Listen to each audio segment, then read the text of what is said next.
cất rồi ade cất thăng và cất lên u hiếm thu nay ngày na lâu đi nghe ye nay có tua na thì đắng nghe cất tha sầm ni giống lên hạt na nay pe và xuôi nghe cái hình lại đắm sung in là phật na dây lan có oi xe và xuôi nghe cái hình lại đắm sung in cả thằng va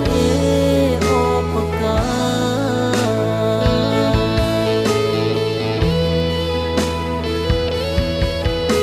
cất rồi ane cất thăng và xin dâu lâu lung xê na cất thăng và xin dâu lâu lung xê na nay dân dễ nay ngày lúc na lâu đi nghe ye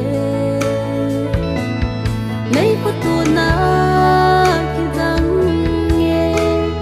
tha sầm ni giống lên hạt na nay pe và xuôi nghe cái hình lại đắm sung in là hạt na dây lan có oi xe và xuôi nghe cái hình lại đắm sung in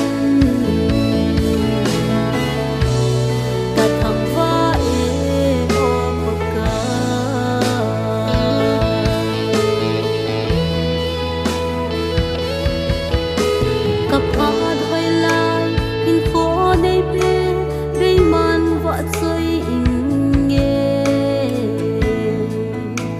hình phố đây pe cặp hoa đôi lai đây man vợ chơi in nghe nay ngày lúc na lâu đi nghe ye nay có tua na tha sầm ni giống lên hạt na